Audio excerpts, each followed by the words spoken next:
Hi, and welcome to Not Your Mother's Marriage. I'm Annmarie Kelly, and I have found a radical and empowering new way for you to enjoy your marriage.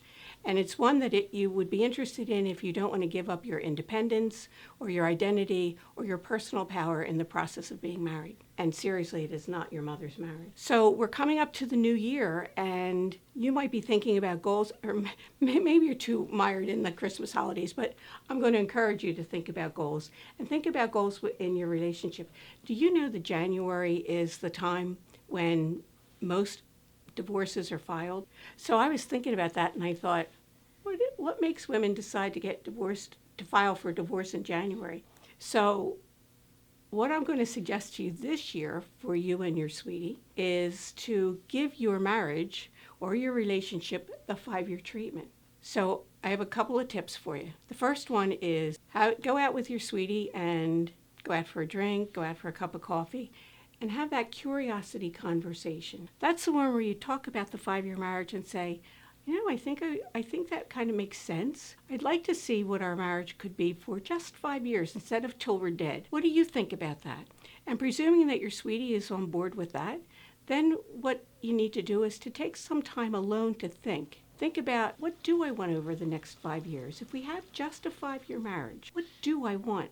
Are there some goals that I want to achieve? Is there something that I feel is missing in our relationship that I don't want to see us focus on? I'll tell you this, you can't get what you want if you don't know how to express it. If you don't know how to say, this is what I want.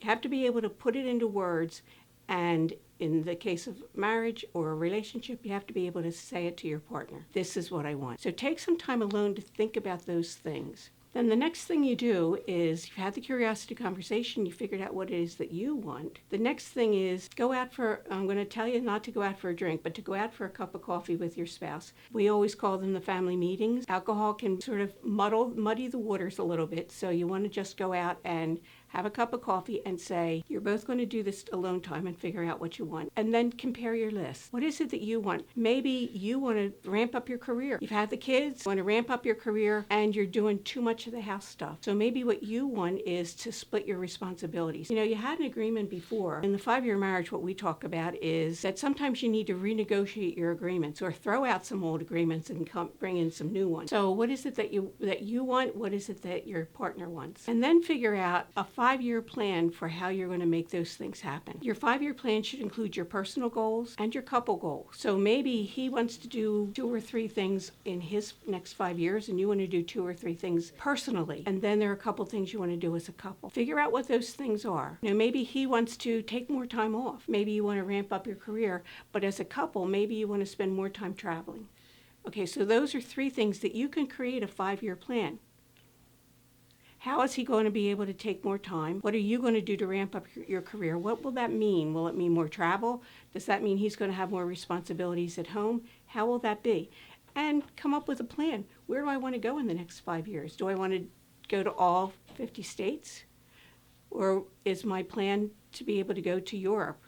So come up with those things and then create your 5-year plan. The next thing that you want to do is set up a family meeting time. Decide, are we going to meet once a month, once a week, once every 2 weeks? In the very beginning, I know when I started family meetings, in the very beginning, we met every week because we had a lot of stuff that had to start getting organized. But after a while, we could get down to maybe every other week, and then eventually got to every month. But when things get wonky, we go back to every week. So set up a time frame that you can figure out, get it on your calendar on the 3rd Thursday of every month or on the 4th Friday, whatever you're going to do, set it up in advance so that you both know about it. You have your 3-month plan. How are you going to celebrate at the end of 3 months? And I really recommend that you do that. What are you going to do at the end of now you've worked hard. If you're doing it right, you're going to be really working hard. You're probably going to have a few little arguments along the way, maybe not even little arguments, because you're trying to get something organized in your life. What are you going to do at the end of 3 months? Plan something really cool so that every time you're thinking about when you're at loggerheads, remember that you have this fun thing that you're going to do at the end of 3 months. It might be to take a long weekend someplace. It might be to take a class, or might be to go to a special place for dinner and a show. For me, a lot of times it's running up to New York. Well, I live in the Philadelphia area, so it's running up to New York and going to see a show. Dinner not so important, but the show is. So, and then choose one thing that the two of you can do every day to stay connected. It might be something as simple as wishing each other good morning and giving them a kiss. Remember when you were new and you were first sleeping together, and you woke up and you're like, good morning? Well, after a couple of years, you just roll out of bed and you forget to tell your sweetie, good morning and I love you. So it could be something as simple as agreeing to greet each other each morning, or say goodnight to each other and give each other a kiss. Could be to remember to say I love you. Or it could be just to say thank you. When your sweetie does something nice for you, remember at the very beginning, you always said thank you. And that meant that you were appreciating that and your partner was feeling the love. And then you stop. Oh, you're living together and it's he's doing what he's doing, she's doing what she's doing, and you forget to say thank you or please or excuse me. So find one thing that you can do, whether it's hello, good morning and a kiss, good night and a kiss, saying thank you, saying I love you, but make sure it's something small that doesn't cost anything, and do it once a day. So let me just review. You're going to have the curiosity conversation. You're going to take some time alone to think about what you want over the next 5 years.